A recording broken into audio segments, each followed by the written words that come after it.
नमस्कार दोस्तों, कास क्लासेस में मैं चंद्रहास एक बार फिर से आप सभी का स्वागत करता हूं। दोस्तों, आज के इस वीडियो में हम भारत का भौतिक स्वरूप पढ़ेंगे, भारत के भौतिक स्वरूप की शुरुआत करेंगे और उस भारत के भौतिक स्वरूप के अंदर आज की इस क्लास में हम हिमालय पर्वत श्रृंखला के बारे में जानेंगे। आप सभी को ये मालूम है कि भारत विभिन्न स्थलाकृतियों वाला देश है जिसमें भिन्न भिन्न प्रकार की आकृतियां स्थलाकृतियां मिलती है। उसी भारत के 10.6% हिस्से के ऊपर पर्वत मिलते हैं, भारत के 10.6% हिस्से के ऊपर पर्वत मिलते हैं और उसी भारत के अंदर पहाड़ियां मिलती है 18.5% हिस्से के ऊपर। आज हम इस क्लास में भारत के भौतिक स्वरूप की शुरुआत करेंगे और उस भारत की भौतिक स्वरूप के अंदर इस क्लास में हम आपको हिमालय पर्वत श्रृंखला के बारे में बताएंगे। लेकिन उससे पहले कुछ पॉइंट ऐसे हैं, 4 पॉइंट ये हैं, 1-2 पॉइंट और हैं जो आपको याद करने ही होंगे, क्योंकि यहाँ से भी एग्जाम में क्वेश्चन पूछा जाता है कि भारत के अंदर कितने % हिस्से के ऊपर पहाड़ियाँ मिलती हैं, भारत का कितना % हिस्सा मैदानी है और भारत के कितने % हिस्से के ऊपर पर्वत स्थित है। इस प्रकार के एग्जाम में क्वेश्चन पूछे जाते हैं। तो भारत विभिन्न स्थलाकृतियों वाला देश है जिसमें भिन्न भिन्न प्रकार की स्थलाकृतियां मिलती है, जिसके 10.6% हिस्से के ऊपर पर्वत मिलते हैं। उसी भारत के 18.5% हिस्से के ऊपर पहाड़ियां मिलती है। उसी भारत के 27.7% हिस्से के ऊपर पठार मिलते हैं और उसी भारत का 43.2% हिस्सा मैदानी है। ये चारों पॉइंट आपने क्लियर करना है। यदि एग्जामिनर आपसे बच्चे क्वेश्चन पूछे कि भारत के कितने % हिस्से के ऊपर पर्वत मिलते हैं, तो आप बताएंगे 10.6% हिस्से के ऊपर। इनसे संबंधित जो भी प्रश्न पूछेगा वो आप बता देंगे। अब सबसे पहले हम बात करेंगे पर्वतों का, उसके बाद में मैदानी इलाके का, उसके बाद में पठारों का जिक्र करेंगे। तो आज की इस वीडियो में दोस्तों हम हिमालय पर्वत श्रृंखला के बारे में जानेंगे, हिमालय पर्वत श्रृंखला के बारे में पढ़ेंगे।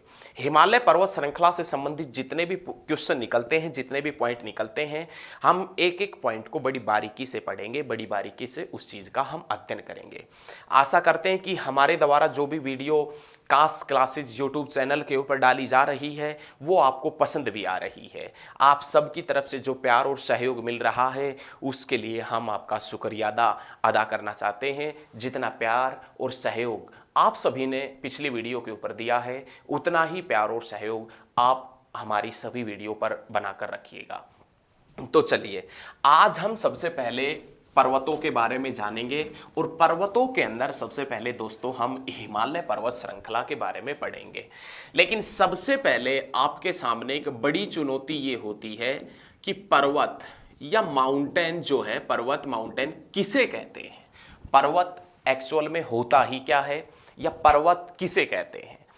धरातल से ऊंचा उठा हुआ वह भाग, धरातल से ऊंचा उठा हुआ वह भाग जिसकी ऊंचाई 1000 मीटर से अधिक है।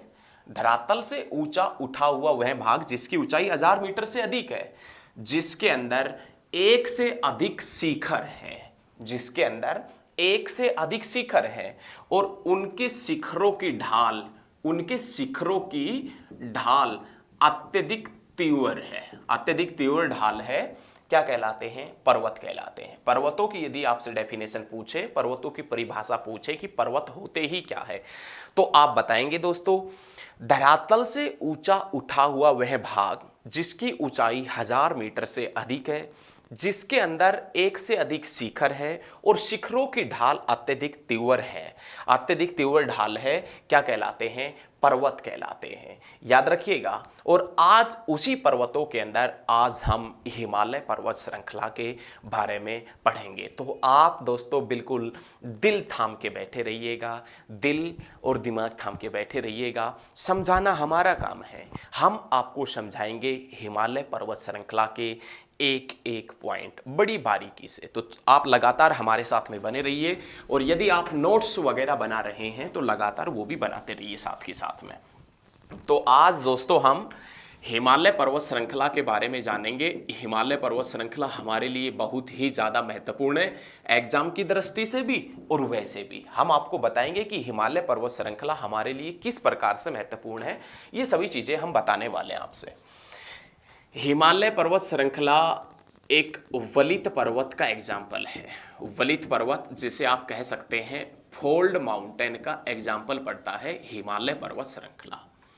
प्यारे दोस्तों, ये जो हिमालय है ये संस्कृत भाषा के दो शब्दों से मिलकर बना है। संस्कृत भाषा के दो शब्दों से मिलकर बना है, जिसका अर्थ जो दो शब्द कौन कौन से हैं तो आप बताएंगे हिम प्लस आलय। हिमालय संस्कृत भाषा के दो शब्दों से मिलकर बना है। दो शब्द कौन कौन से हैं तो आप बता देंगे हिम प्लस आलय, ये दो शब्द हैं, इनसे मिलकर हिमालय बना है। लेकिन हिमालय जिसका अर्थ क्या होता है तो आप बता देना, हिमालय का अर्थ होता है बर्फ का घर। ये जो हिमालय पर्वत श्रृंखला है ना, इस हिमालय का अर्थ पूछे आपसे तो आप बताएंगे हिमालय का अर्थ होता है बर्फ का घर। ये हिमालय का अर्थ होता है। ये विश्व की सबसे नई बनी पर्वत श्रेणी है। हम आपको ये भी बताएंगे कि हिमालय पर्वत श्रृंखला का निर्माण किस प्रकार से हुआ है। यदि हिमालय पर्वत श्रृंखला एक वलित पर्वत का एग्जाम्पल है तो ये वलित पर्वत कैसे बना है हम आपको ये भी बताएंगे। लेकिन आपसे पूछे विश्व की सबसे नई बनी पर्वत श्रेणी कौन सी है तो आप बताएंगे हिमालय। विश्व की सबसे नई बनी पर्वत श्रेणी जिसका संबंध भी भारत से है, और विश्व की सबसे पुरानी पर्वत श्रृंखला या विश्व की सबसे पुरानी पहाड़ियां अरावली की पहाड़ियां जिनका संबंध भी भारत से है। विश्व की सबसे ओल्डेस्ट माउंटेन रेंज यदि आपसे पूछे तो अरावली, और सबसे न्यूएस्ट माउंटेन रेंज पूछे तो हिमालय। दोनों का संबंध एक भारत देश से रहा है। तो विश्व की सबसे नई बनी पर्वत श्रृंखला कौन सी है? हिमालय। और हिमालय एक वलित पर्वत का एग्जाम्पल है। हिमालय एक वलित पर्वत का एग्जाम्पल है, फोल्ड माउंटेन का एग्जाम्पल है। अब हम हिमालय के बारे में कुछ वैज्ञानिकों ने सिद्धांत दिए थे, कुछ वैज्ञानिकों ने अपने अपने मत पेश किए थे कि हिमालय पर्वत श्रृंखला किस प्रकार से बना है। आपके मायने में भी ये चुनौती आती होगी, आपके अंदर भी एक इच्छा है कि हम भी ये जाने कि हिमालय पर्वत श्रृंखला किस प्रकार से बना है। तो हम आपको आज बताएंगे कि हिमालय पर्वत श्रृंखला किस प्रकार से बना है। आज से लगभग 20 करोड़ वर्ष पहले की बातें हैं। आज से लगभग 20 करोड़ वर्ष पहले की बातें हैं। हमारे पास में एक भूमि का पार्ट हुआ करता था जिसका नाम था अंगारा लैंड। हमारे पास में एक भूमि का पार्ट था अंगारा लैंड, और इसके दक्षिण में एक भूमि का पार्ट हुआ करता था जिसका नाम क्या था तो आप बताएंगे गोंडवाना लैंड। अब ये जो गोंडवाना लैंड है, इसका नाम गोंडवाना लैंड क्यों पड़ा? आज से काफी समय पहले मध्य प्रदेश, आंध्र प्रदेश और महाराष्ट्र के अंदर एक जनजाति निवास करती थी। उस जनजाति का नाम गोंड जनजाति था। उसी गोंड जनजाति के नाम पर ये जो साउथ में स्थित लैंड थी, इसका नाम गोंडवाना लैंड पड़ा था, क्योंकि उस समय ये जनजाति इसी भूमि के हिस्से के ऊपर रहती थी। लेकिन ऊपर इसके नॉर्थ दिशा के अंदर हमारे पास में एक भूमि का पार्ट था जिसका नाम था अंगारा लैंड। जो अंगारा लैंड है, इसका नाम अंगारी नदी के नाम पर पड़ा है। अंगारी नदी क्या है? अंगारी नदी साइबेरिया जो रूस का क्षेत्र है ना, उसके अंदर एक नदी बहती थी अंगारी, और उसी अंगारी नदी के नाम पर इस भूमि के पार्ट का नाम अंगारा लैंड पड़ा था। हमारे पास में भूमि के दो हिस्से हुआ करते थे, एक अंगारा लैंड और एक गोंडवाना लैंड। अंगारा लैंड और गोंडवाना लैंड के मध्य एक सागर हुआ करता था, और उस सागर का नाम क्या हुआ करता था? टेथिस नाम का सागर हुआ करता था। यहां से सिर्फ एक क्वेश्चन आपके एग्जाम में पूछा जाता है, और कितना भी बड़ा एग्जाम हो उसमें सिर्फ और सिर्फ एक ही क्वेश्चन पूछेगा, और वो क्वेश्चन ये पूछता है कि ये जो हिमालय माउंटेन रेंज है, हिमालय पर्वत श्रृंखला है, इसके स्थान पर पहले कौन सा सागर हुआ करता था? तो हिमालय के स्थान पर एक सागर हुआ करता था, और उस सागर का नाम क्या हुआ करता था? टेथिस सागर। हिमालय के बारे में अलग अलग वैज्ञानिकों ने अलग अलग सिद्धांत पेश किए थे, लेकिन जो सबसे मान्य सिद्धांत था ना, वो सिद्धांत हुआ करता था भूसंतति सिद्धांत। और ये जो भूसंतति सिद्धांत है, ये भूसंतति सिद्धांत किसने दिया था तो आप बताएंगे वैज्ञानिक कोबर और सुएस ने। एक वैज्ञानिक हुआ करते थे सुएस और एक वैज्ञानिक हुआ करते थे कोबर। इन्होंने एक भूसंति सिद्धांत दिया था और इस भूसंति सिद्धांत में उन्होंने बताया था कि हमारे पास में एक अंगारा लैंड थी, एक गोंडवाना लैंड थी और बीच में टेथिस नाम का सागर हुआ करता था। यह घटना आज से लगभग 20 करोड़ वर्ष पहले की थी। लेकिन आप सभी को यह मालूम होना चाहिए, यदि अंगारा लैंड और गोंडवाना लैंड के मध्य सागर है, जिस सागर का नाम टेथी सागर है, अब इस टेथी सागर के अंदर पानी ऑलरेडी हमेशा रहता है, पानी ऑलरेडी रहता है, तो भाई हम ऐसा अनुमान लगा सकते हैं कि अंगारा लैंड से कुछ नदियां आती होगी बहती हुई, और वो नदियां कहां पर गिरती होगी? टेथी सागर के अंदर।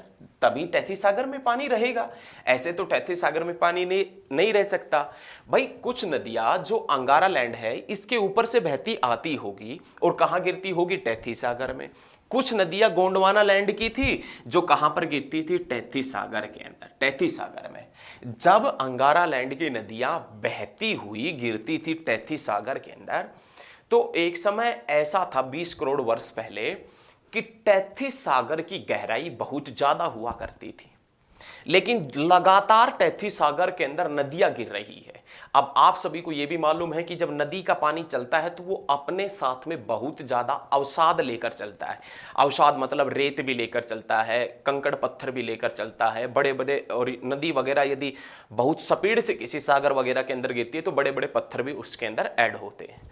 तो लगातार ये प्रक्रिया चल रही है। अंगारा लैंड और गोंडवाना लैंड की नदियां टेथी सागर के अंदर गिर रही है।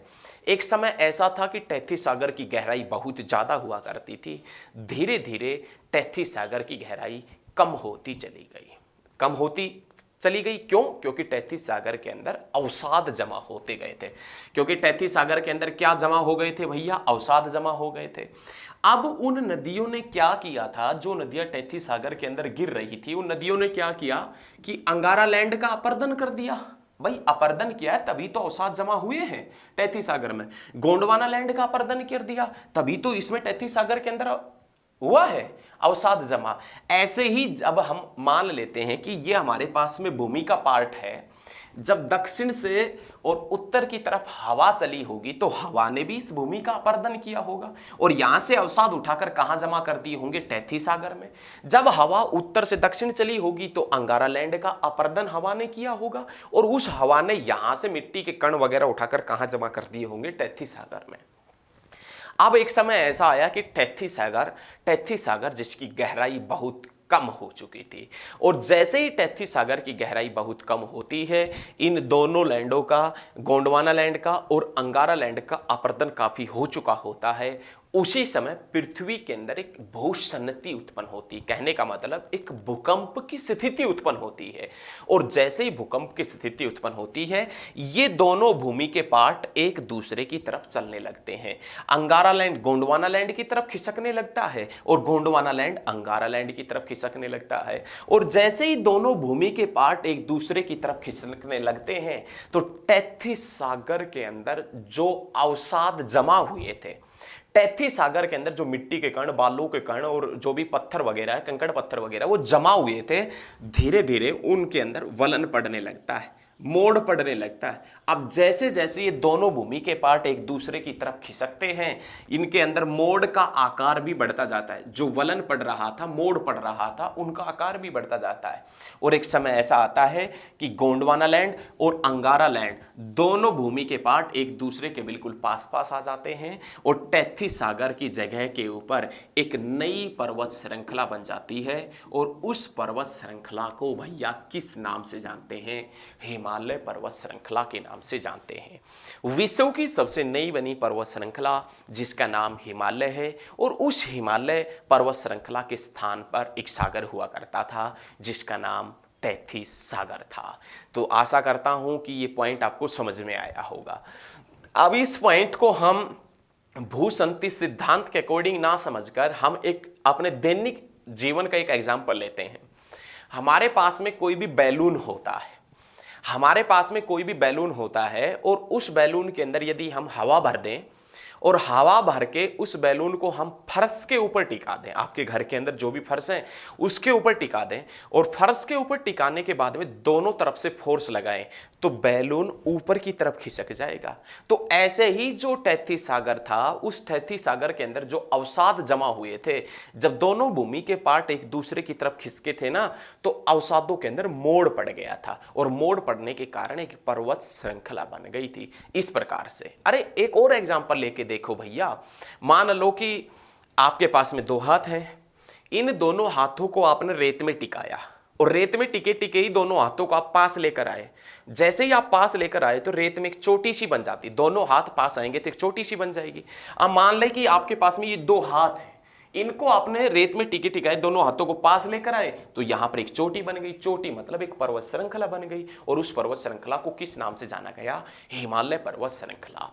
हिमालय पर्वत श्रृंखला जो संस्कृत भाषा के दो शब्दों से मिलकर बना है, जिसका कौन कौन से शब्द हैं तो आप बताएंगे, हिम प्लस आलय, जिसका अर्थ होता है बर्फ का घर। अब हम हिमालय पर्वत श्रृंखला को डिटेल से पढ़ेंगे, अच्छे तरीके से पढ़ेंगे। तो आइए हमारे साथ में, और हिमालय पर्वत श्रृंखला को बड़ी बारीकी से पढ़िए, धमाकेदार तरीके से पढ़ेंगे हिमालय पर्वत श्रृंखला को, ठीक है?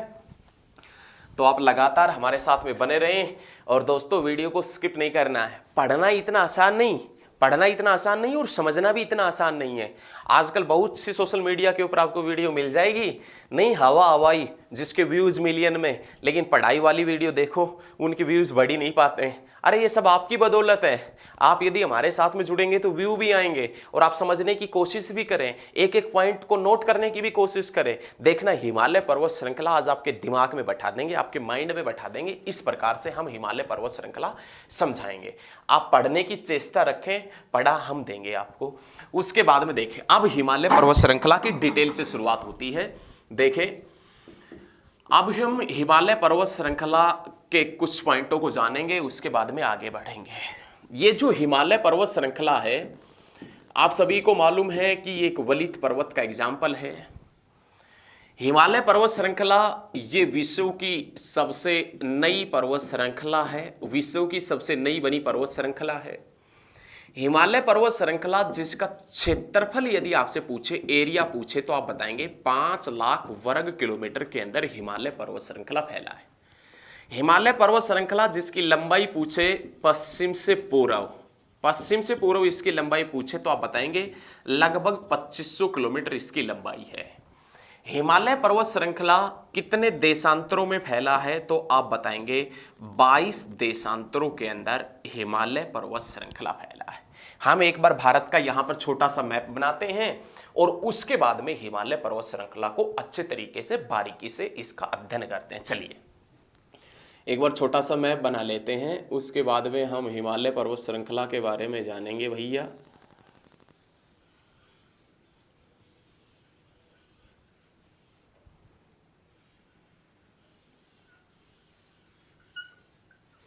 मान लेते कि अपने पास में ऐसा एक उत्तर भारत है, उत्तर भारत के अंदर ही हम हिमालय पर्वत श्रृंखला को समझेंगे, और यहां पर हमारे पास में एक पर्वत श्रृंखला फैली है जिसका नाम क्या है भैया?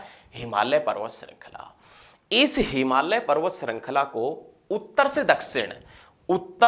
दक्षिण 4 भागों के अंदर बांटा गया है, और इसी हिमालय पर्वत श्रृंखला को पश्चिम से पूर्व भी 4 भागों के अंदर बांटा गया है। तो सबसे पहले हम आज पढ़ेंगे उत्तर से दक्षिण, और उसके तुरंत बाद हम पढ़ेंगे पश्चिम से पूर्व हिमालय पर्वत श्रृंखला को। मतलब कहने का यह है, हम पहले देखेंगे कि हिमालय पर्वत श्रृंखला को उत्तर से दक्षिण कितने भागों में बांटा गया है, और उन भागों से कौन कौन से पॉइंट निकलते हैं, और उसके तुरंत बाद हम देखेंगे कि हिमालय पर्वत श्रृंखला को वेस्ट टू ईस्ट कितने भागों में बांटा गया है, और उससे कौन कौन से पर्सन निकलते हैं। वैसे दोनों ही भाग, पश्चिम से पूर्व और उत्तर से दक्षिण, बहुत ज्यादा इंपॉर्टेंट है। तो चलिए हम सबसे पहले हिमालय पर्वत श्रृंखला को उत्तर से दक्षिण बांटेंगे। उत्तर से दक्षिण बांटेंगे तो सबसे पहले जो नाम आएगा वो नाम आता है ट्रांस हिमालय का। सबसे पहले फर्स्ट नाम आएगा ट्रांस हिमालय, उसके बाद में सेकंड नाम बच्चे आएगा क्या? महान हिमालय का नाम आएगा, और उसके बाद में थर्ड नाम आएगा मध्य हिमालय, जिसे आप मिडाइवल हिमालय के नाम से जानते हैं। और उसके बाद में फोर्थ नाम जो आएगा ना वो आएगा शिवालिक हिमालय। तो सबसे पहले हमने हिमालय पर्वत श्रृंखला को उत्तर से दक्षिण बांटा है। जैसे जैसे हम पॉइंट क्लियर करते चलेंगे मैप में आपको समझाते चलेंगे। तो हिमालय पर्वत श्रृंखला को उत्तर से दक्षिण 4 भागों में बांटा गया है, जिसमें नाम आता है ट्रांस हिमालय, महान हिमालय, मध्य हिमालय और शिवालिक हिमालय। सबसे पहले जिक्र करेंगे हम ट्रांस हिमालय। ट्रांस हिमालय है, इस ट्रांस हिमालय को हमने 3 भागों के अंदर बांट रखा है। ये जो ट्रांस हिमालय है, इस ट्रांस हिमालय को 3 भागों के अंदर बांट रखा है, जिसमें सबसे पहले नाम आता है, यहां पर एक पर्वत श्रृंखला फैली है जिसका नाम है काराकोरम पर्वत श्रृंखला। ट्रांस हिमालय की सबसे उत्तर में स्थित पर्वत श्रृंखला को काराकोरम पर्वत श्रृंखला के नाम से जानते हैं। ये काराकोरम पर्वत श्रृंखला भारत की सबसे ऊंची पर्वत श्रृंखला है। काराकोरम पर्वत श्रृंखला भारत की सबसे ऊंची पर्वत श्रृंखला है और भारत की सर्वोच्च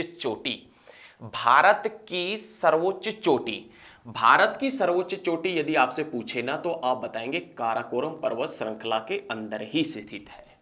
भारत की सर्वोच्च चोटी जिसका नाम क्या है तो आप बताएंगे K2 या जिसका दूसरा नाम क्या है तो आप बताएंगे गार्डविन, दिख रहा है या नहीं, गार्डविन ऑस्टीन के नाम से जानते हैं। भारत की सर्वोच्च चोटी जिसका नाम है K2 या गार्डविन ऑस्टीन और जिसकी ऊंचाई कितनी है तो आप बताएंगे 8611 मीटर जिसकी ऊंचाई है, 8611 मीटर इसकी ऊंचाई है। काराकोरम पर्वत श्रृंखला ट्रांस हिमालय का हिस्सा है और ट्रांस हिमालय को 3 भागों में बांटा गया है और ट्रांस हिमालय का पहला पार्ट काराकोरम माउंटेन रेंज है, काराकोरम पर्वत श्रृंखला है। काराकोरम पर्वत श्रृंखला भारत की सर्वोच्च पर्वत श्रृंखला है, भारत की सबसे अधिक ऊंचाई वाली पर्वत श्रेणी है। ये काराकोरम पर्वत श्रृंखला जिसे मध्य एशिया की रीढ़ भी कहा जाता है। ये काराकोरम पर्वत श्रृंखला है, इसे मध्य एशिया की रीढ़ भी कहा जाता है। मध्य एशिया की रीढ़ के नाम से किसे जानते हैं तो आप बताएंगे काराकोरम पर्वत श्रृंखला के अंदर। लेकिन इसी काराकोरम पर्वत श्रृंखला के अंदर दोस्तों भारत की सर्वोच्च चोटी पड़ती है। भारत की सर्वोच्च चोटी जिसका नाम है K2 या गार्डविन ऑस्टीन जिसकी ऊंचाई 8611 मीटर है। लेकिन ये भारत की मुख्य भूमि की सर्वोच्च चोटी नहीं है। भारत की मुख्य भूमि की सर्वोच्च चोटी कंचनजंगा सिक्किम में पड़ती है, क्योंकि वो सिक्किम जो भारत का महत्वपूर्ण हिस्सा है। और ये K2 या गार्डविन ऑस्टीन पीओके के क्षेत्र के अंदर स्थित है। तो पीओके को भारत अपना भी मानता है और पाकिस्तान अपना मानता है। तो आपसे पूछे कि भारत की सर्वोच्च चोटी कौन सी है तो आप बताएंगे K2 या गार्डविन ऑस्टीन, और आपसे पूछे भारत की मुख्य भूमि की सर्वोच्च चोटी कौन सी है तो आप बताएंगे कंचनजंगा सिक्किम। दोनों पॉइंट आपने बहुत अच्छे तरीके से याद रखना है। भारत की सर्वोच्च चोटी गार्डविन ऑस्टीन है 8611 मीटर जिसकी ऊंचाई कितनी है 8611 मीटर, और जो कहाँ है जम्मू कश्मीर, लेकिन ये पीओके के क्षेत्र के अंदर स्थित है। अब ये जो काराकोरम पर्वत श्रृंखला है, काराकोरम पर्वत श्रृंखला यदि आपको पार करना है, काराकोरम पर्वत श्रृंखला यदि आपको पार करना है तो काराकोरम पर्वत श्रृंखला का सबसे चुनौती भरा पहाड़, सबसे मुश्किल भरा पहाड़ कौन सा आएगा तो आप बताएंगे 8000 याद रखिएगा। काराकोरम पर्वत श्रृंखला का सबसे मुश्किल भरा जो पहाड़ है वो कौन सा आएगा तो आप बता देना 8000। काराकोरम पर्वत श्रृंखला का सबसे चुनौती भरा और मुश्किल भरा जो पहाड़ है वो कौन सा है 8000 काराकोरम पर्वत श्रृंखला का सबसे मुश्किल भरा पहाड़ है। कठिन मौसम और विकट परिस्थितियों के कारण काराकोरम पर्वत श्रृंखला को काराकोरम पर्वत श्रृंखला को सैवेज माउंटेन के नाम से भी जानते हैं। कठिन मौसम माउंटेन के नाम से भी जानते हैं। कठिन मौसम और विकट परिस्थितियों के कारण, कठिन मौसम और विकट परिस्थितियों के कारण काराकोरम पर्वत श्रृंखला को सैवेज माउंटेन के नाम से भी जानते हैं। हम आपसे बता चुके हैं काराकोरम पर्वत श्रृंखला के अंदर दुनिया की दूसरी सर्वोच्च चोटी और भारत की सर्वोच्च चोटी जिसका नाम K2 है। K2 जिसका नाम 1852 में पड़ा था। इसे गार्डविन ऑस्टिन के नाम से भी जाना जाता है, लेकिन कुछ लोग इसे स्थानीय भाषा में K2 या गार्डविन ऑस्टिन जो जम्मू कश्मीर के अंदर है, कुछ लोग इसे स्थानीय भाषा के अंदर किस नाम से जानते हैं तो आप बताएंगे चौगोरी, चौगोरी और शाहगोरी के नाम से भी जानते हैं। चौगोरी और शाहगोरी के नाम से भी कुछ स्थानीय लोग जानते हैं इस नाम से। ठीक है, तो ये पॉइंट याद रखना है। उसके बाद में जो नेक्स्ट पर्सन आएगा, उसके बाद में नेक्स्ट पर्सन क्या है वो देखें। विश्व के, पूरे विश्व के 4 प्रमुख ग्लेशियर, पूरे विश्व के 4 प्रमुख जो ग्लेशियर हैं, पूरे विश्व के 4 प्रमुख ग्लेशियर काराकोरम पर्वत श्रृंखला के अंदर काराकोरम माउंटेन रेंज के अंदर स्थित है। विश्व के 4 प्रमुख ग्लेशियर जिसमें नाम आता है सियाचिन ग्लेशियर, सियाचिन ग्लेशियर, जिसमें नाम आता है बियाको ग्लेशियर, जिसमें नाम आता है बालतोरा ग्लेशियर और जिसमें नाम आता है हिस्पार ग्लेशियर। विश्व के 4 प्रमुख ग्लेशियर सियाचिन, बियाको, बालतोरा और हिस्पार काराकोरम पर्वत श्रृंखला के अंदर स्थित है। ये आपने याद रखना है। अब आपके सामने सबसे बड़ी चुनौती, सबसे बड़ा समझने का विषय ये है कि आखिरकार ये ग्लेशियर होते क्या है, हम ग्लेशियर किसे कहते हैं। ग्लेशियर जिसे हिंदी में हिमनद, हिंदी में हिमनद या हिमानी के नाम से जानते हैं। ग्लेशियर या हिमनद की डेफिनेशन क्या है, परिभाषा क्या है, आपसे पूछेगा एग्जामिनर तो आप बता देना। पृथ्वी की सतह पर विशाल गतिशील बर्फ की राशि, पृथ्वी की सतह पर विशाल गतिशील बर्फ की राशि जो पहाड़ी ढलानों का अनुसरण करते हुए, जो पहाड़ी ढलानों का अनुसरण करते हुए अपने भार के कारण, वजन के कारण अपने आप गति करती है, स्वयं गति करती है, ग्लेशियर, हिमनद अथवा हिमानी के नाम से जानी जाती है। तो विश्व के 4 प्रमुख glacier Siachen glacier, Baltoro glacier, Hispar glacier और बियाको ग्लेशियर काराकोरम पर्वत श्रृंखला में स्थित है। सियाचिन ग्लेशियर ये विश्व का सबसे ऊंचा युद्ध स्थल है। विश्व का सबसे ऊंचा युद्ध स्थल कौन सा है तो आप बताएंगे सियाचिन। पूरे विश्व का दूसरा बड़ा ग्लेशियर, पूरे विश्व का दूसरा बड़ा ग्लेशियर सियाचिन ग्लेशियर है। सियाचिन ग्लेशियर पूरे विश्व का दूसरा बड़ा ग्लेशियर है। तो दोस्तों पूरे विश्व का सबसे बड़ा ग्लेशियर कौन सा है तो आप बताएंगे पूरे विश्व का सबसे बड़ा ग्लेशियर फेंद चनको, फेंद चनको तजाकिस्तान के अंदर पूरे विश्व का सबसे बड़ा ग्लेशियर पड़ता है। लेकिन आपने ये भी याद रखना है, आपने ये भी याद रखना है कि विश्व का दूसरा बड़ा ग्लेशियर जिसका नाम क्या है तो आप बताएंगे सियाचिन ग्लेशियर है। सियाचिन ग्लेशियर जो दुनिया का सबसे ऊंचा युद्ध स्थल है। दोस्तों ये सियाचिन ग्लेशियर काराकोरम पर्वत श्रृंखला की नुब्रा घाटी के अंदर स्थित है।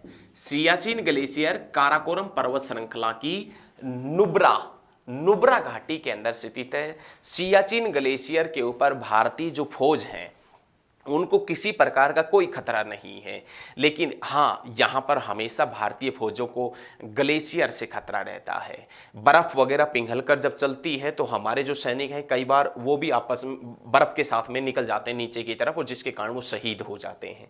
तो भारतीय सैनिकों को कोई खतरा नहीं है। यहाँ पर तापमान हमेशा माइनस में रहता है, लेकिन खतरा है बर्फबारी का भारतीय सैनिकों को, और कोई खतरा नहीं है। और काफ़ी बर्फबारी के कारण काफ़ी मात्रा में हमारे जो वीर सैनिक हैं वो शहीद भी हो जाते हैं। तो उनके लिए हम सैल्यूट करते हैं उनको, जो इतनी ठंड में भी हमारी रक्षा कर रहे हैं।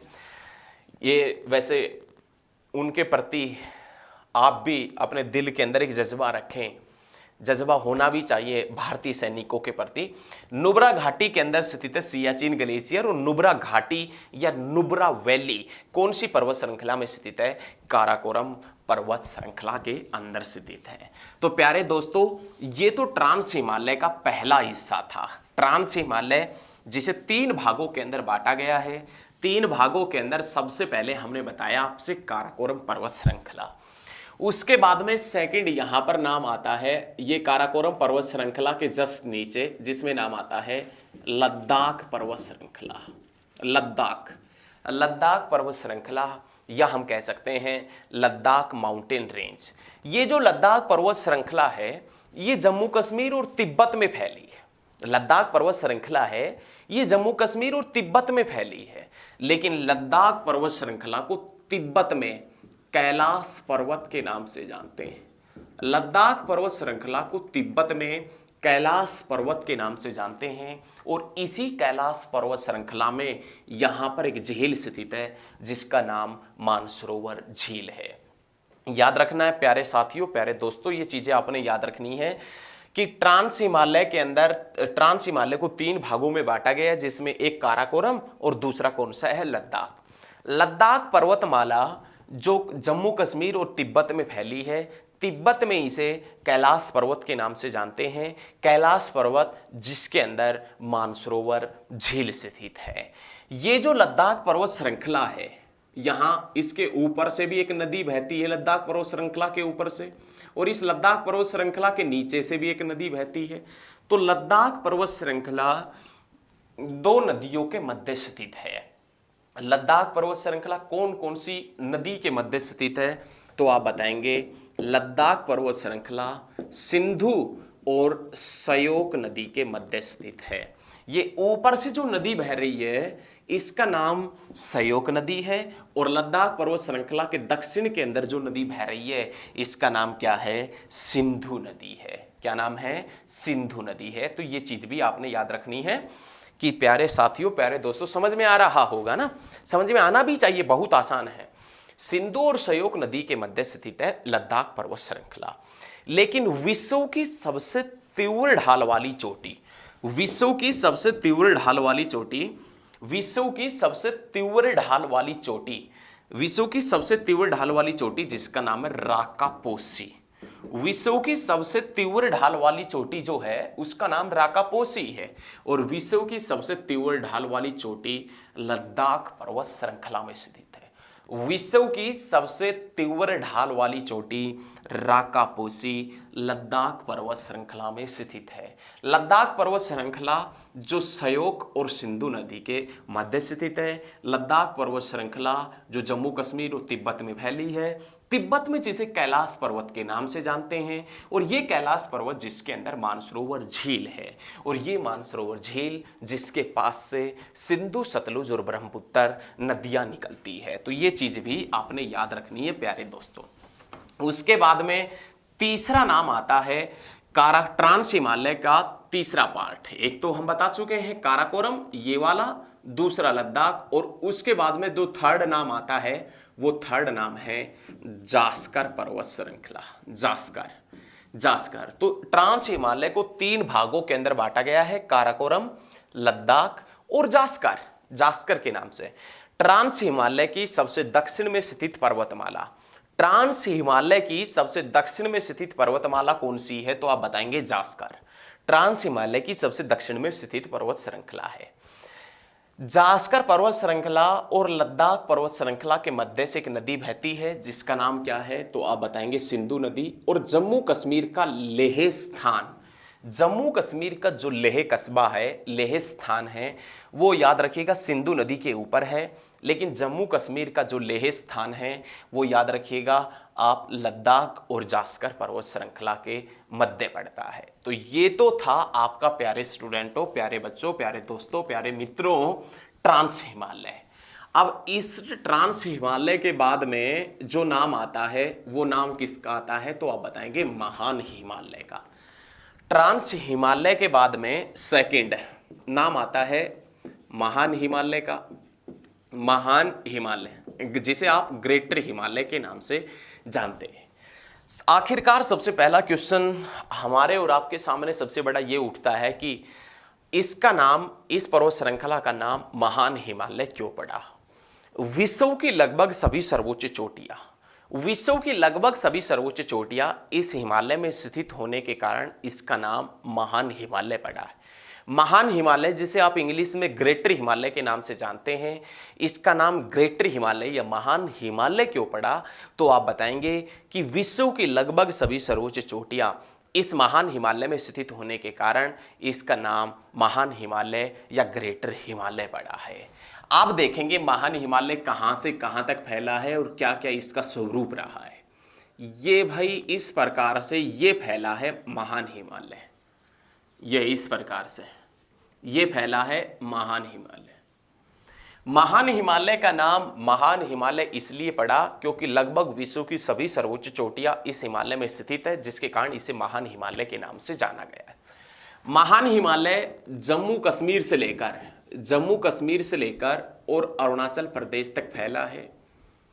और ये जो महान हिमालय है, ग्रेट हिमालय, ये जम्मू कश्मीर में सिंधु नदी से लेकर और अरुणाचल प्रदेश में ब्रह्मपुत्र नदी तक फैला है। अरुणाचल प्रदेश में ब्रह्मपुत्र नदी तक फैला है।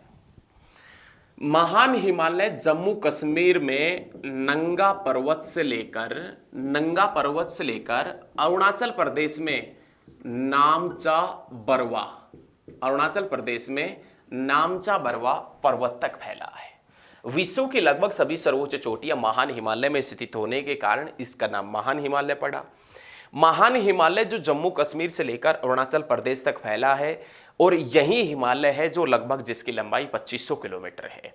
जब हिमालय पर्वत श्रृंखला बनी थी, जब हिमालय एक पर्वत बना था, तो हिमालय पर्वत का सबसे पहले कौन सा हिस्सा बना था? तो आप बताएंगे महान हिमालय बना था।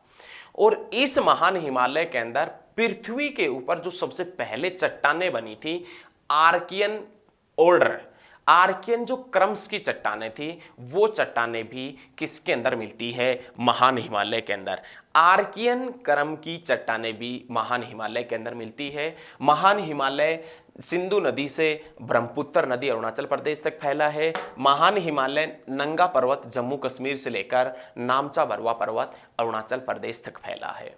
लेकिन प्यारे बच्चों, प्यारे दोस्तों, जब हिमालय पर्वत श्रृंखला का निर्माण हो रहा था, तो हिमालय पर्वत श्रृंखला में दो मोड़ पड़ गए थे।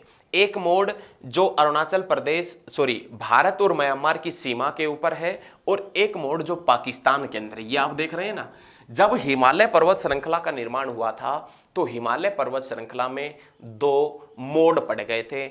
एक मोड़ जो भारत और म्यांमार की सीमा के ऊपर प्राकृतिक सीमा रेखा का कार्य करता है, और एक मोड़ प्यारे दोस्तों आप देख ही रहे होंगे जो पाकिस्तान के अंदर है।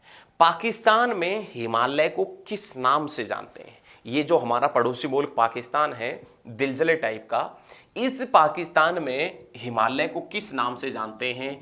तो आप बताएंगे सुलेमान के नाम से। और हिमालय पर्वत श्रृंखला जो भारत और म्यांमार की सीमा के ऊपर फैला है, उसे किस नाम से जानते हैं? तो आप बताएंगे अराकान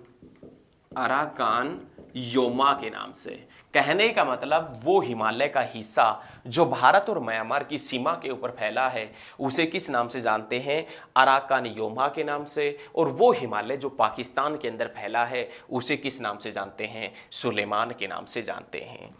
इसी महान हिमालय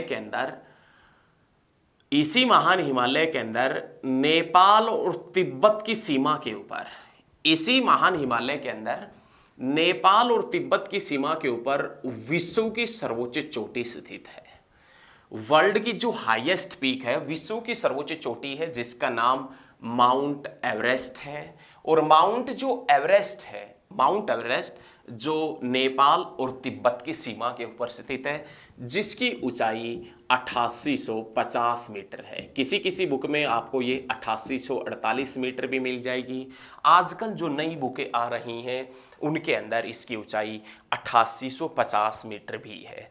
तो प्यारे स्टूडेंट याद रखिएगा, विश्व की सर्वोच्च चोटी महान हिमालय के अंदर स्थित है, और विश्व की सर्वोच्च चोटी नेपाल और तिब्बत की सीमा के ऊपर स्थित है, जिसका नाम माउंट एवरेस्ट है। माउंट एवरेस्ट, जिसका नाम माउंट एवरेस्ट कब पड़ा था?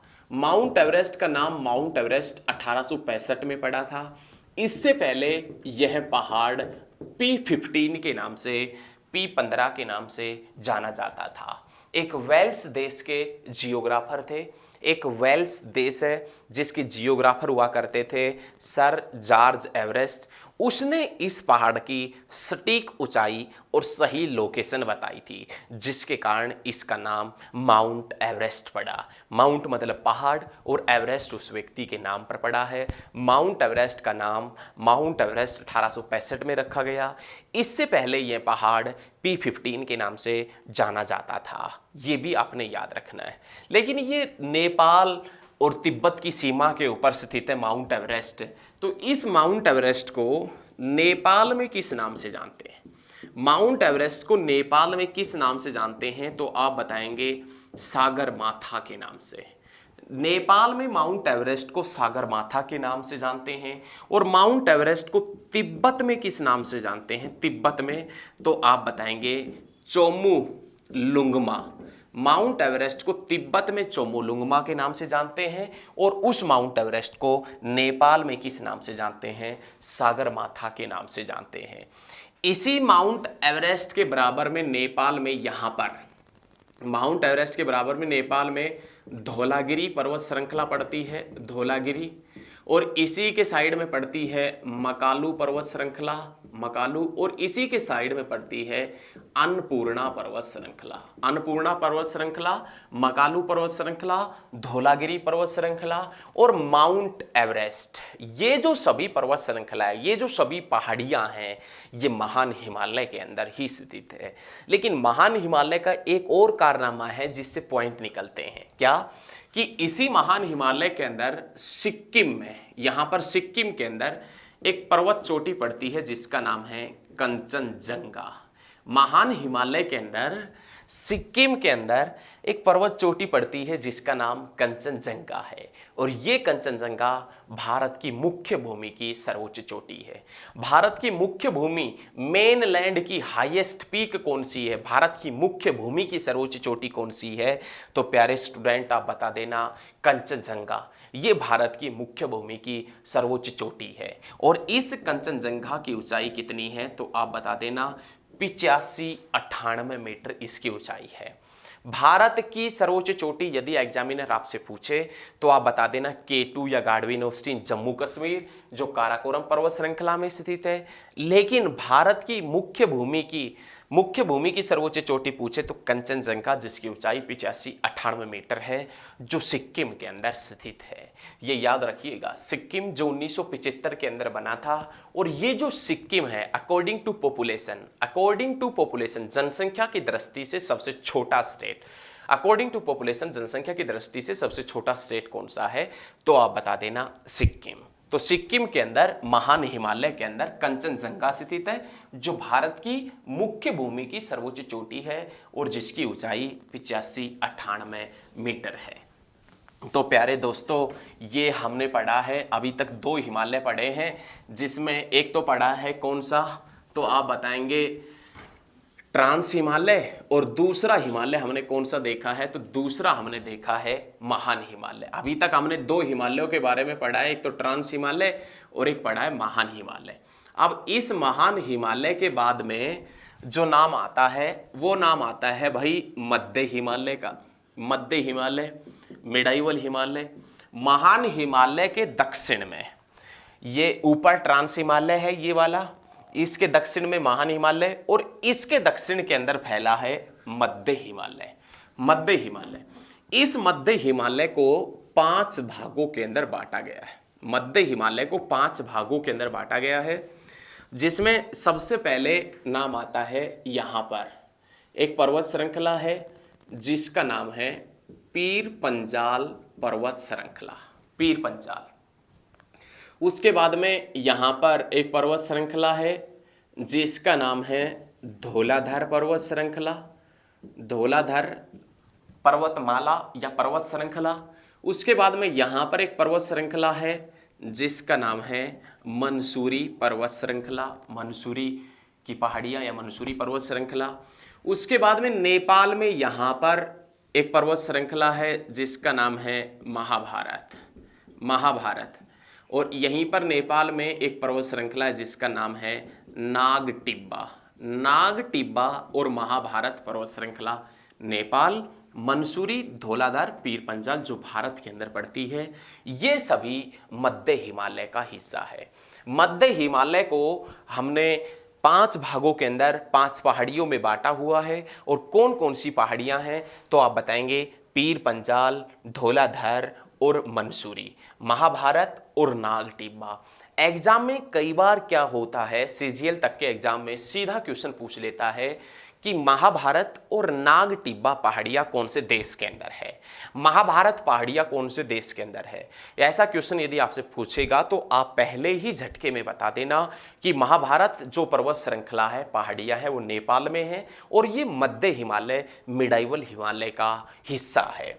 अब क्वेश्चन ये बनता है कि ये जो मध्य हिमालय है, इस मध्य हिमालय के अंदर भारत के प्रसिद्ध पर्यटन स्थल पड़ते हैं। भारत के जो प्रसिद्ध टूरिज्म जो प्लेस है, पर्यटन स्थल है, भारत के प्रसिद्ध पर्यटन स्थल मध्य हिमालय के अंदर पड़ते हैं। अब प्रसिद्ध पर्यटन स्थलों का नाम लिया है तो भाई देखो कौन कौन से हैं। भारत के प्रसिद्ध पर्यटन स्थल मध्य हिमालय के अंदर स्थित है, जिसमें नाम आता है शिमला, डलहौजी, रानीखेत, धर्मशाला, कुल्लू, मनाली, कांगड़ा। ये भारत के सभी पर्यटन स्थल कौन सी पर्वत श्रृंखला के अंदर स्थित है तो आप बताएंगे मध्य हिमालय के अंदर स्थित है। लेकिन मध्य हिमालय के अंदर होता क्या है, शीत ऋतु में, ठंडी के दिनों में मध्य हिमालय के ऊपर अत्यधिक मात्रा में बर्फबारी होती है। ये मध्य हिमालय है, इस मध्य हिमालय के ऊपर क्या होता है, ठंडी के दिनों में, शीत ऋतु में, सर्दियों में अत्यधिक मात्रा में 3-4 महीने होती है बर्फबारी। और 3-4 महीने बर्फबारी होने के बाद में जैसे ही ग्रीष्म ऋतु का आगमन होता है, जैसे ही ग्रीष्म ऋतु का, गर्मियों का आगमन होता है, धीरे धीरे वो बर्फ पिघलने लगती है। और जैसे ही मध्य हिमालय के ऊपर वो बर्फ पिघलती है, जैसे ही मध्य हिमालय के ऊपर वो बर्फ पिघलती है, मध्य हिमालय के ऊपर शीतोष्ण घास के मैदान बन जाते हैं। मध्य हिमालय के ऊपर शीतोष्ण घास के मैदान बन जाते हैं, जिसे किस नाम से जाना जाता है तो आप बताएंगे जिसे मर्ग के नाम से जाना जाता है। मध्य हिमालय के ऊपर जो शीतोष्ण घास के मैदान है उसे किस नाम से जानते हैं तो आप बताएंगे जिसे जम्मू कश्मीर में मर्ग के नाम से और उत्तराखंड में बुग्याल और कयार के नाम से जानते हैं। उत्तराखंड में बुग्याल और कयार के नाम से, और जिसे जम्मू कश्मीर में मर्ग के नाम से जानते हैं, जैसे कि सोनमर्ग और जैसे कि गुलमर्ग। सीधा क्वेश्चन पूछेगा यहां से एग्जामिनर कि सोनमर्ग और गुलमर्ग क्या है तो आप बताएंगे घास के मैदान। कौन से स्टेट के घास के मैदान है तो आप बताएंगे जम्मू कश्मीर के अंदर है। प्यारे स्टूडेंटों, ये याद रखना है, सोनमर्ग और गुलमर्ग क्या है तो घास के मैदान है। कौन से स्टेट में, जम्मू कश्मीर में। कौन से हिमालय पर, मिडाइवल हिमालय पर, बुग्याल और कयार। बुग्याल और कयार क्या है, घास के मैदान। कौन से स्टेट में, उत्तराखंड के अंदर। कौन से हिमालय के ऊपर, मध्य हिमालय के ऊपर। मध्य हिमालय के ऊपर शीत ऋतु में 3-4 महीने बर्फ पड़ती है।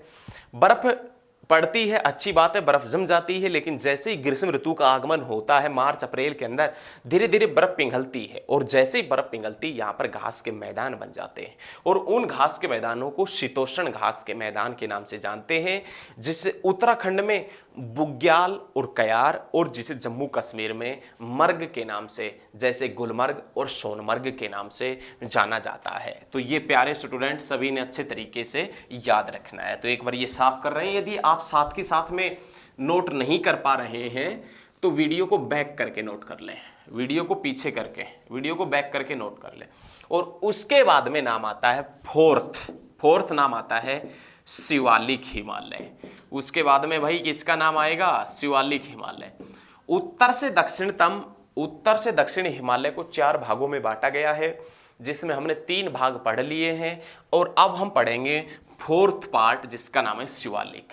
यहां पर ये जो पर्वत श्रृंखला फैली है ये शिवालिक पर्वत श्रृंखला है। यहां पर शिवालिक पर्वत श्रृंखला हिमालय की सबसे बाद में बनी पर्वत श्रृंखला है। हिमालय की सबसे बाद में बनी पर्वत श्रृंखला कौन सी है? शिवालिक। शिवालिक पर्वत श्रृंखला सबसे बाद में बनी है तो सबसे नई है। भाई आज आपने एक नया मकान बनाया और एक आपका पहला था, मतलब जो सबसे पहले बना था आपका मकान तो वो पुराना है, आज आपने नया बनाया तो ये नया है, बाद में बना वो नया है। तो हिमालय पर्वत श्रृंखला की सबसे बाद में बनी पर्वत श्रृंखला जिसका नाम है शिवालिक।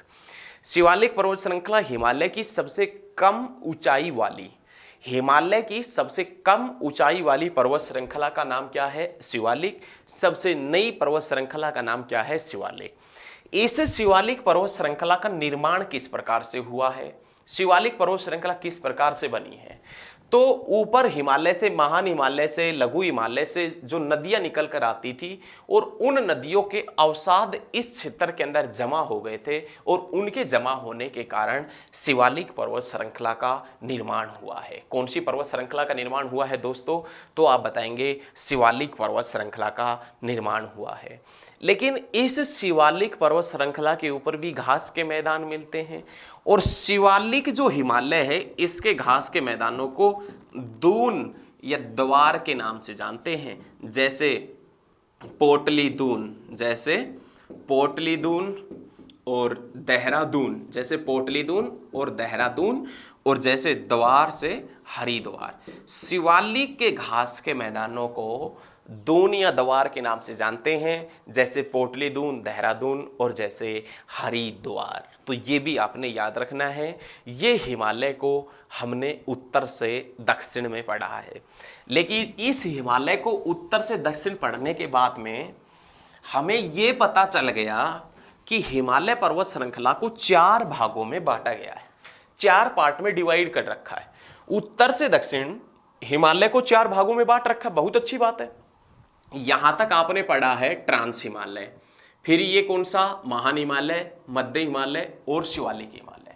लेकिन अब हमारा क्वेश्चन ये है कि सारे के सारे हिमालय के जो पहाड़ हैं, पर्वतमाला है, वो सारी अलग अलग हैं, तो वो अलग किससे हो रही है या जिस क्षेत्र में वो अलग होती है उस क्षेत्र को हम किस नाम से जानते हैं? तो देखें एक बार, ये जो ट्रांस हिमालय है, ये वाला जो ट्रांस हिमालय है, ये ट्रांस हिमालय महान हिमालय से किस प्रकार अलग होता है? ट्रांस हिमालय महान हिमालय से किस प्रकार अलग होता है? तो आप बताएंगे हिंज लाइन, हिंज लाइन या सच्चर जोन के द्वारा, हिंज लाइन या सच्चर जोन के द्वारा अलग होता है ट्रांस हिमालय महान हिमालय से। उसके बाद में महान हिमालय मध्य हिमालय से किस प्रकार अलग हो रहा है? महान हिमालय मध्य हिमालय से किस प्रकार अलग होता है? तो आप बताएंगे मेन सेंट्रल थ्रस्ट द्वारा, मेन सेंट्रल थ्रस्ट द्वारा अलग होता है। और उसके बाद में मध्य हिमालय शिवालिक से किस प्रकार अलग होता है? तो आप बताएंगे दोस्तों मेन बाउंड्री फॉल्ट के द्वारा। मध्य हिमालय शिवालिक से अलग होता है मेन बाउंड्री फॉल्ट, और मध्य हिमालय महान हिमालय से अलग होता है मेन सेंट्रल थ्रस्ट। महान हिमालय ट्रांस हिमालय से अलग होता है हिंज लाइन या सच्चर जोन के द्वारा। ये तो प्यारे साथियों, प्यारे दोस्तों, हमने हिमालय को पढ़ा है उत्तर से दक्षिण। अब हम हिमालय को पढ़ेंगे पश्चिम से पूर्व, लेकिन उससे पहले एक बार हम पानी पी लेते हैं, है ना। अत्यधिक गर्मी हो रही है, वैसे भी हमारी तबीयत काफ़ी मात्रा में बिगड़ी हुई थी। आप देख रहे होंगे शर्ट वगैरह बिल्कुल भाई साहब हो गया है, अच्छे तरीके से भीग गया है। तो एक बार पानी वगैरह पी लेते हैं। आप भी यदि कंटिन्यू देख रहे हैं तो आप भी पानी वगैरह पी लो, है ना। उसके बाद में स्टार्ट करते हैं ना।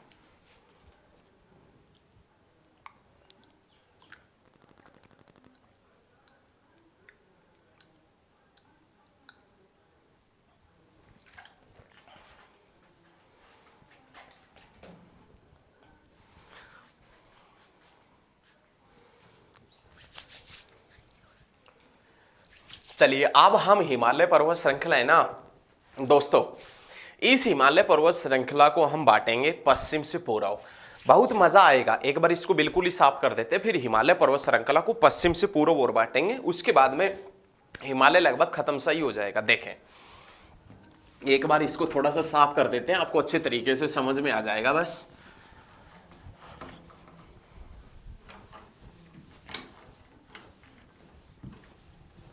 अब एक बार छोटा सा मैप बनाएंगे और उसके बाद में समझेंगे हिमालय का।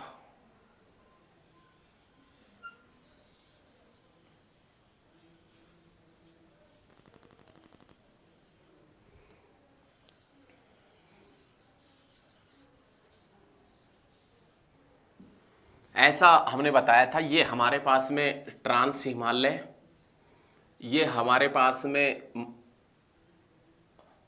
महान हिमालय, ये हमारे पास में मिडाइवल हिमालय, और ये हमारे पास में था शिवालिक हिमालय। इन सभी के बारे में हमने अच्छे तरीके से पढ़ लिया था। लेकिन प्यारे साथियों, प्यारे दोस्तों, अब हम जो पढ़ेंगे वो हिमालय का पश्चिम से पूर्व विस्तार पढ़ेंगे। हिमालय को पश्चिम से पूर्व, वेस्ट टू ईस्ट, कितने भागों के अंदर बांटा गया है? तो आप बताएंगे 4 भागों के अंदर, जिसमें सबसे पहले नाम आता है पंजाब हिमालय। सबसे पहले नाम आएगा पंजाब हिमालय, उसके बाद में नाम आएगा कुमायूं हिमालय, उसके बाद में दोस्तों नाम आएगा नेपाल हिमालय, और उसके बाद में दोस्तों प्यारे साथियों नाम आएगा असम हिमालय। तो सबसे पहले साथियों हम पढ़ेंगे पंजाब हिमालय के बारे में। एक्चुअल में ना क्वेश्चन ये बनता है कि ये जो हिमालय पर्वत श्रृंखला है, इसको पश्चिम से पूर्व हम पढ़ते ही क्यों हैं? ऐसी क्या नौबत हमारे सामने खड़ी हो जाती है कि हम हिमालय पर्वत श्रृंखला को पश्चिम से पूर्वतम पढ़ रहे हैं? हिमालय पर्वत श्रृंखला के बारे में पश्चिम से पूर्व हमने 4 भागों के अंदर बांटा है। तो यहां से एग्जाम में क्वेश्चन निकलता है कि ये कौन कौन सा हिस्सा कौन कौन सी नदियों के मध्य स्थित है। आपसे पूछेगा पंजाब हिमालय कौन सी 2 नदियों के मध्य है, कुमायूं हिमालय कौन सी 2 नदियों के मध्य स्थित है, नेपाल कौन सी 2 नदियों के मध्य है, और ये असम कौन सी 2 नदियों के मध्य है। इस प्रकार से क्वेश्चन पूछेगा, और इसी कारण नदियों के मध्य बताने के लिए ही हमने हिमालय को पश्चिम से पूर्वतम 4 भागों के अंदर बांटा है। तो प्यारे दोस्तों, आइए एक बार समझ लेते हैं इन सभी को। सबसे पहला क्वेश्चन बनता है पंजाब हिमालय। पंजाब हिमालय इस क्षेत्र के अंदर फैला है भाई। ये ऊपर एक नदी है जिसका नाम है सिंधु नदी, और नीचे एक नदी है जिसका नाम क्या है? सतलुज नदी। सतलुज नदी। पंजाब हिमालय कौन सी 2 नदियों के मध्य स्थित है? तो आप बताएंगे सिंधु और सतलुज नदी के मध्य पंजाब हिमालय स्थित है। पंजाब हिमालय के अंदर कौन कौन से पहाड़ स्थित है? तो काराकोरम, लद्दाख, जास्कर और पीर पंजाल। काराकोरम, लद्दाख, जास्कर और पीर पंजाल जो पहाड़ हैं वो कौन सी पर्वत श्रृंखला के अंदर स्थित है? कौन से हिमालय के अंदर स्थित है? तो आप बताएंगे पंजाब हिमालय। लेकिन पंजाब हिमालय 2 स्टेटों के अंदर फैला है, एक तो पंजाब में और एक नीचे हिमाचल प्रदेश में। पंजाब हिमालय जो जम्मू कश्मीर में, पंजाब हिमालय जम्मू कश्मीर में और हिमाचल प्रदेश में फैला है। कहां पर? जम्मू कश्मीर में हिमाचल प्रदेश में फैला है। लेकिन पंजाब हिमालय का अधिकतर हिस्सा जम्मू कश्मीर में होने के कारण इसे कश्मीर हिमालय के नाम से भी जानते हैं। पंजाब हिमालय का अधिकतर हिस्सा जम्मू कश्मीर में होने के कारण इसे किस नाम से भी जाना जाता है? तो आप बता देंगे कश्मीर हिमालय के नाम से भी जाना जाता है। नेक्स्ट पॉइंट, इसके नीचे जस्ट यहां पर ये जो हिमालय फैला है इस क्षेत्र के अंदर, ये कौन सा हिमालय है? तो आप बताएंगे कुमायूं हिमालय। कुमायूं हिमालय 2 स्टेटों के अंदर फैला है, हिमाचल प्रदेश और उत्तराखंड। हिमाचल प्रदेश का वो हिस्सा जिसके अंदर कुमायूं हिमालय फैला है उसे हम हिमाचल हिमालय के नाम से जानते हैं, और हिमाचल प्रदेश का उत्तराखंड का वो हिस्सा जिसके अंदर कुमायूं हिमालय फैला है उसे हम गढ़वाल हिमालय के नाम से जानते हैं। याद रखिएगा, कुमायूं हिमालय कौन सी 2 नदियों के मध्य स्थित है? तो आप बताएंगे एक नदी ऊपर से बह रही है सतलुज, और नीचे ये जो नदी है इसका नाम है काली नदी। तो कुमायूं हिमालय सतलुज और काली नदी के मध्य स्थित है। कुमायूं हिमालय हिमाचल प्रदेश और उत्तराखंड के अंदर फैला है। हिमाचल प्रदेश में हिमाचल हिमालय और उत्तराखंड में इसे गढ़वाल हिमालय के नाम से जानते हैं। कुमायूं हिमालय का सर्वोच्च शिखर कौन सा है? ये जो कुमायूं हिमालय है इसका सर्वोच्च शिखर नंदा देवी चोटी है। इसका सर्वोच्च शिखर कौन सा है तो आप बताएंगे नंदा देवी चोटी है। और नंदा देवी जो चोटी है जिसकी ऊंचाई 78-17 मीटर है। कुमायूं हिमालय का सर्वोच्च शिखर नंदा देवी है और नंदा देवी जिसकी ऊंचाई 7817 मीटर है, याद रखिए। उसके बाद में नेपाल हिमालय। नेपाल हिमालय कौन सी दो नदियों के मध्य स्थित है तो आप देख रहे हैं एक तरफ तो ये काली नदी हो गई और इस तरफ ये जो नदी है इस नदी का नाम है तीस्ता नदी। नेपाल हिमालय काली और तीस्ता नदी के मध्य स्थित है। नेपाल हिमालय का सर्वोच्च शिखर माउंट एवरेस्ट है। और उसके बाद में दोस्तों नाम आता है असम हिमालय। एक तरफ तो ये नदी हो गई तीस्ता नदी और ये बीच में सारा जो हिमालय फैला है इसे असम हिमालय के नाम से जानते हैं। असम हिमालय तीस्ता नदी और ब्रह्मपुत्र नदी के मध्य स्थित है। असम हिमालय है ये कौन कौन सी नदियों के मध्य स्थित है तो तीस्ता और ब्रह्मपुत्र के मध्य। चारों हिमालय हमने बताए हैं। कौन कौन सा हिमालय कौन कौन सी पर्वत श्रेणियों के मध्य स्थित है ये आपने याद रखना है। कौन कौन सा हिमालय कौन सी दो नदियों के मध्य स्थित है ये भी याद रखना है। पंजाब हिमालय सिंधु और सतलुज, कुमायूं हिमालय सतलुज और काली, नेपाल हिमालय काली और तीस्ता और असम हिमालय फैला है तीस्ता और ब्रह्मपुत्र नदी के मध्य फैला है। लेकिन जो ये हिमालय पर्वत श्रृंखला है इसकी पूर्वांचल की पहाड़ियों को किस नाम से जानते हैं तो आप बताएंगे यहां पर मिजोरम के अंदर हिमालय जो पर्वत श्रृंखला है जो मिजोरम के अंदर फैला है उसके अंदर मिजो हिल्स के नाम से जानते हैं। मणिपुर में मणि हिल्स के नाम से जानते हैं, याद रखिएगा किस नाम से, मणि हिल्स के नाम से। और नागालैंड के अंदर जो हिमालय पर्वत श्रृंखला फैली है उसे नागा हिल्स के नाम से भी जाना जाता है। और आप यहां पर देख रहे होंगे मेघालय के अंदर जो गारो खासी और जयंतिया पहाड़ियां हैं, गारो खासी और जयंतिया पहाड़ियां हैं वो भी हिमालय का हिस्सा है, ये भी आपने याद रखना है। लेकिन प्यारे साथियों हिमालय सिर्फ समझने के लिए या प्रश्न बनाने के लिए नहीं बना है। हिमालय पर्वत श्रृंखला हमारी काफी मात्रा में मदद भी करता है। एक तो हिमालय पर्वत श्रृंखला के कारण भारत की जलवायु पर गहरा प्रभाव पड़ा है। हिमालय पर्वत श्रृंखला के कारण पूरे भारत में अच्छे तरीके से वर्षा हो पाती है। हिमालय पर्वत श्रृंखला हमारी उत्तर की तरफ से उत्तर भारत की रक्षा करता है, उत्तर नॉर्थन जो बाउंड्री है यहां से रक्षा करता है। आपने कभी भी देखा होगा इस क्षेत्र से कभी भी भारत के ऊपर आक्रमण नहीं हुआ है। तो हिमालय भारत की प्रतिरक्षा भी करता है, हिमालय भारत की रक्षा भी करता है। और जिस क्षेत्र के अंदर हिमालय फैला है उस तरफ से भारत के ऊपर कभी भी आक्रमण नहीं हुआ है। दूसरा, हिमालय के ऊपर काफी मात्रा में सदा नीरा नदियों का स्रोत है। सदा नीरा नदियों का स्रोत भी है। सदा नीरा नदियां ऐसी नदियां जो पूरे साल भर बहती है। और हिमालय उपजाऊ मिट्टियों का स्रोत भी है। और हिमालय के ऊपर काफी मात्रा में भारत के पर्यटन स्थल भी स्थित है और तीर्थ स्थल भी स्थित है। तो आशा करता हूं दोस्तों कि हिमालय पर्वत श्रृंखला आपको समझ में आया होगा। हिमालय पर्वत श्रृंखला के एक एक पॉइंट आपने अच्छे तरीके से नोट किए होंगे, अच्छे तरीके से आपने समझने की कोशिश की होगी। आपने 1 घंटा यदि वेस्ट किया है, आपने लास्ट तक वीडियो देखी है तो हिमालय पर्वत श्रृंखला आपको अवश्य ही समझ में आया होगा। प्यारे दोस्तों यदि आपको ये वीडियो पसंद आई है, यदि आपको ये वीडियो अच्छी लगी है तो इस वीडियो को आप ज़्यादा से ज़्यादा स्टडी ग्रुप में शेयर करेंगे, लाइक करेंगे और कमेंट जरूर करना। कमेंट करके हमें बताना कि आपको हिमालय पर्वत श्रृंखला कितना समझ में आया है। तो साथियों आज के लिए इतना ही। प्यारे प्यारे दोस्तों बहुत जल्द मिलेंगे, नेक्स्ट क्लास में मिलेंगे। वीडियो को ज़्यादा से ज़्यादा शेयर जरूर करें। जय हिंद, धन्यवाद।